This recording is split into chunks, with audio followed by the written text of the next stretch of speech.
Tu vas croire qu'il y a un guet-apens. Moi, personnellement, tu m'inviterais, je viendrai. Mais si je t'invite, je ne crois pas que tu viendras. Parce qu'il y a des suspicions.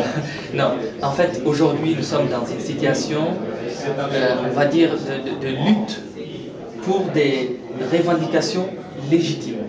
Moi, j'y crois. Je suis d'accord pour les revendications. Maintenant, par rapport à nos relations entre nous, ça ne change pas grand-chose à nos relations entre nous. Seulement, aujourd'hui, nous sommes dans une logique de trouver une solution définitive et de continuer nos relations personnelles. Est-ce qu'on n'en serait pas loin, parce qu'on va rappeler un peu les faits, enfin, tout le monde le connaît, c'est que vous avez chassé l'armée malienne des parties du Nord, 2 tiers du territoire. Oui.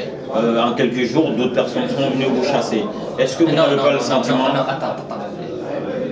Ces personnes-là ne nous ont pas chassés. Il n'y a eu des combats qu'à Gao.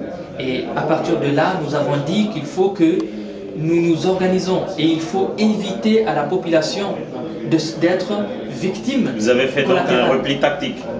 En fait, c'est ce que les militaires de Sanogo disent aussi. Non, moi je ne dis pas un repli tactique, je veux dire une stratégie. Nous avons retravaillé notre stratégie.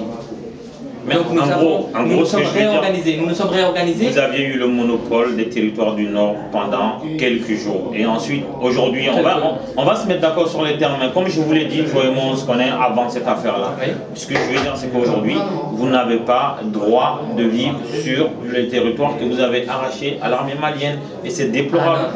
Nous sommes sur le territoire, ma famille est sur le territoire et moi j'y vais souvent. Et ces gens-là qui sont arrivés par le soutien de certaines organisations, voire même peut-être de certains États. Mais est-ce que tu n'as pas le sentiment que vous avez facilité l'implantation de ces gens-là? C'est du jamais vu dans l'histoire du Mali. C'est un moment chaotique, parce que dans une révolution, il y a un moment chaotique, puisque l'armée malienne et l'administration malienne, nous les avons chassés, le MNLA a chassé. Ça, je suis d'accord avec toi. Et à partir de ce moment-là, les autres se sont introduits. Alors, nous avons décidé qu'avant de les faire la guerre, il faut que nous nous préparions, parce que nous avons une visée à long terme, afin qu'on puisse les chasser de notre territoire, les groupes terroristes. Et à ce moment-là, avec un accord que nous aurons trouvé, ou en tout cas une solution internationale que nous aurons trouvée, nous allons pouvoir vivre sur notre territoire. Parce que eux, AQMI, Moujaou, ce sont des étrangers. En tout cas, quoi qu'il arrive, nous ne sommes pas des ennemis, nous sommes des frères fâchés. Nous sommes des frères fâchés, nous ne sommes pas des ennemis. Non, nous sommes des frères fâchés. Mais avec toi, je ne suis pas fâché. Non, pas avec toi et moi, si c'est pas possible, on ne va pas se tirer dessus. Mais ce que je veux dire, entre ce qu'on appelle l'Azawad et le Mali, nous sommes des frères fâchés. Oui. Mais est-ce que ça valait la peine de créer tout ce microcosmos qui existe aujourd'hui dans le Nord? Personne ne maîtrise. Il faut demander à ATT. Est-ce que tu sais que même si l'armée internationale aidait le MNLA et l'Azawad à chasser ces gens, ce n'est pas possible de sécuriser? En fait, mais c'est pourquoi je t'ai dit qu'il faut trouver une solution politique. On est dans une merde internationale, plus rien ne sera pareil. C'est-à-dire que c'est fini la vie qu'on a connue, plus rien ne sera pareil. Et l'histoire retiendra que tu es le porte-parole de l'organisation qui a amené ça. Qui a amené quoi? À chasser l'armée malienne et à permettre à la population de pouvoir s'exprimer, de pouvoir vivre enfin dignement, librement sur le territoire de nos ancêtres. On aurait pu s'expliquer. On a les mêmes ancêtres. On est les mêmes peuples. Tu as un passeport malien aujourd'hui. Non, tu ne peux pas jouer sur le passeport malien. Non, mais ce que je veux dire, je vais te dire quelque chose. Je suis à l'au-delà de ça. C'est pour ça que mon intervention, je l'ai commencé par le fait qu'on a eu le même parcours, Moussa. On n'avait pas besoin de ça. Moi, je suis pour la paix.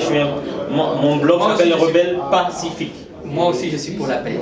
Ben, si tu es pour la paix, fais quelque chose, Moussa. Nous sommes en train de faire ce qu'il faut. Nous sommes allés très loin. Il faut arrêter ce massacre. Ça ne sert à rien. On s'y tire dessus, ça ne sert à rien. Dans tous les cas, on va trouver la solution. Je te dis merci d'avoir accepté ça. C'est un plaisir. Tu es mon frère, tu restes mon frère, j'espère que je le supporte toi aussi. Absolument. Tu es mon frère comme tous les frères du Mali. Nous sommes et on va souhaiter la paix. Des frères et avec le peuple malien, dans toute sa diversité, nous restons des frères, mais nous pouvons être aussi des voisins. En tout cas, l'histoire nous dira. Bon, ça, il faut que nous voyons avec ceux qui décident pour le Mali. C'est-à-dire tout ça. Moi, je ne décide pas, mais toi, tu décides aujourd'hui. Moi, je décide en face, avec les autres aussi responsables du MNLA, en face des autres. Décide des bonnes choses, Moussa. Je compte sur toi. Hein?